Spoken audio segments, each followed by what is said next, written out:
एक और चीज़ के ऊपर रहनुमाई कीजिएगा।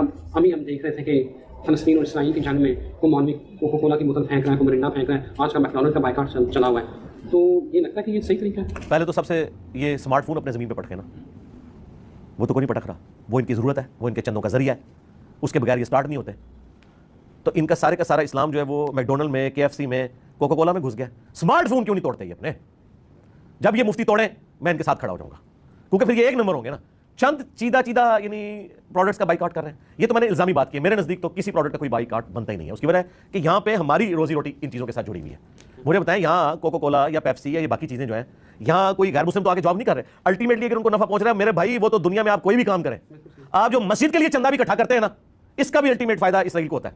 दुनिया की इकॉनमी को रूल कर रहे हैं। जो बाहर से डॉलर बेचते हैं आपकी मदरसों को चलाने के लिए, उसका अल्टीमेट फायदा भी इसराइल को होता है। दुनिया में कहीं इकोनॉमिक एक्टिविटी जनरेट होती है ना, वो कहीं ना कहीं से इसराइल के साथ जुड़ी हुई है, यहूदियों के साथ जुड़ी हुई है। इससे दुनिया में बदलाव नहीं चल सकते। ये सारी जज्बाती डॉक्ट्रिन है। तो आंदा जो भी बाइकआउट की बात करे सके, मेरे सामने मोबाइल रख इधर, इट में आप मारागा और वीडियो बना के इंजीनियर का मुंह तोड़ांगा मैं। हाँ, देख iPhone 14 में रखी ऐप बनने लगा मैं। ये iPhone जो है अमेरिका का ना, और इसराइल का जो आयरन डोम सिस्टम है वो अमेरिका ने दिया हुआ है। हर साल 40 अरब डॉलर असले की मद में गिफ्ट के तौर पर इसराइल को अमेरिका देता है, और अभी 100 अरब डॉलर ने और मंजूर कर दिए। iPhone कितने मौलवियों ने पन्ने ने? अमेरिका के ना, उन्होंने अपने पर चलाने में। तो बस वो इस तरह है, सब जज्बाती बात। इनका तो वक्त ही नहीं है। कॉल जी, अस्सलाम वालेकुम। वालेकुम जी। जी मौलाना, एक शख्स बीमार हो जाता है जी जी, उसको टीका लगता है 10,000 का या 12,000 का। ठीक है।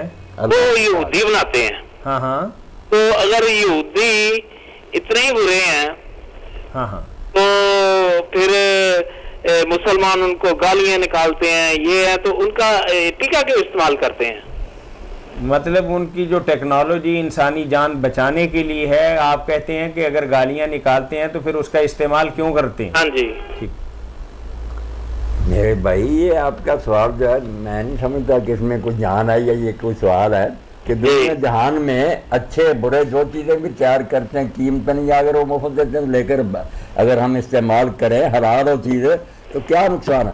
और अगर इसके लिए मैं मिसाल दूँ तो बुरा ना जाने, यहूदी तो खैर इंसान है, मगर आप कुत्ते को देखने के अल्लाह ने कहा अगर कुत्ता सिखाया हुआ और शिकार करे तो उसका पकड़ा हुआ बेशक उसके मुंह में मरी जाए, आपने पट छोड़ते वक्त बिस्मिल्लाह कह दिया था खा ले।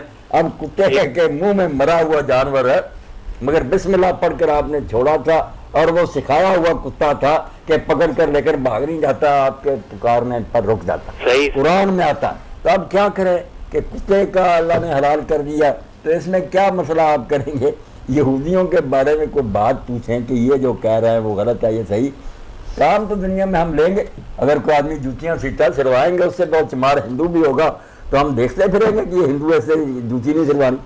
नहीं, ये जो पहले कोका कोला 7 अप ये ना पिए, वो ना पिए, ये हलाल थी ना? नहीं भाई, आगे और बात है वो भाई, आप समझते हैं कि ये बाइकाट जो किया जाता है ना, कि लोग जब मुसलमानों के साथ जुल्म करते हैं, हमारे साथ ज्यादतियां करते हैं, तो फिर कई नेक लोग ये कह देते हैं कि हम क्यों उनकी चीज़ें खरीदें और खामखा उनको फ़ायदा पहुँचाएं, हमें बाइकाट करना चाहिए। मुकाता तो अलग चीज़ है, कई ऐसे मौके होते हैं बाइकाट करना पड़ता है। रसूल करीम अलैहिस्सलाम के साथी थे, उनमें से नहीं गया 3 आदमी जंगे तबूक में, हुजूर ने ऐलान फरमा दिया कोई इनसे बातचीत ना करे।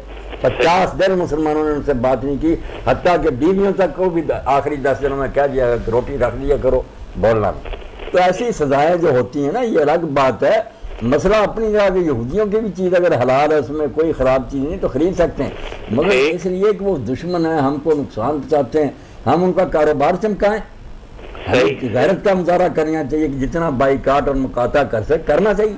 अदना चीज़ खरीद लें, उनकी अच्छी भी ना खरीदें, वो जालिम हमें पूरी दुनिया में बर्बाद कर रहे हैं। और कोई शक नहीं कि हमें इन्हीं ईसाइयों को भी कर रहा है। पूरी दुनिया में जहाँ भी फसाद हो रहा ना, इसके पीछे यहूदी, चाहे वो यूरोप में होता है, चाहे हमारे वो जब मनार के तबाह हुआ था, यहूदी करते खुद, कोई दूसरा नहीं करता। यहूदी बहुत फितना परवर कौम है, इनके जो पैगम्बर होते मर गए, बाइबल भरी हुई है, हर पैगम्बर रोता गया कि यार तुम क्या करते हो, अल्लाह का खौफ ही नहीं तुम्हारे। इनकी दास्तान तो कुरान में भी और तौरात में भरी हुई है, सरकश बाकी औलाद पैगम्बरों की है, मगर कोई काम नहीं सही। और जमीन में जहाँ फितना पैदा होता है, कम्युनिज्म का फितना और शरारत, सब यहूदी दिमाग पीछे होता है। और यहूदियों ने आपको मालूम ही है कि जो आज से 100 साल पहले बुढ़ा ने बैकर फैसला किया कि बाकी सब उम्मतों को बर्बाद कर दो, इनके नौजवानों को शराब के आदि बनाओ, इनमें बदकारियां फैला दो, अपनों को बचा कर, वो तो छप भी गया। अब सारी दुनिया पढ़ रही है इनकी साजिश। बिल्कुल ये कहते हैं कि हम खुदा की मुकद्दस कौम है, हम राज करेंगे, बाकी दुनिया हमारी गुलाम। ईसाइयों के भी कोई खैर खा नहीं, ईसाइयों के तो हम खैर खाना कि हम ईसा अलैहिस्सलाम को हलाल ज़ादा मानते हैं, नबी मानते हैं, मरियम को पाक मानते हैं। ये उनके क्या दोस्त है? मरियम को जानिया कहते हैं, ईसा अलैहिस्सलाम को माज़ला वरदुज़ना कहते हैं, कहते हैं काज़ब और झूठा था, उसको हमने फांसी पर चढ़वा दिया। इनके साथ कोई दोस्ती नहीं, सिर्फ ये ईसाई अंधे हुए हैं हमारी दुश्मनी में कि अपने दुश्मनों से दोस्ती कर ली है। हम जो एहतराम करते हैं हज़रत मरियम का, हज़रत ईसा अलैहिस्सलाम, हमारे दुश्मन बने हुए। हालांकि दोस्ती तो हमारे साथ करनी चाहिए थी। जब कुरान नाज़िल हुआ उस वक्त यही था कि ईसाई हमारे साथ हमदर्दी करते, यहूदी दुश्मनी करते थे। बहुत शुक्रिया मौलाना, आपके पास शुक्रिया जी।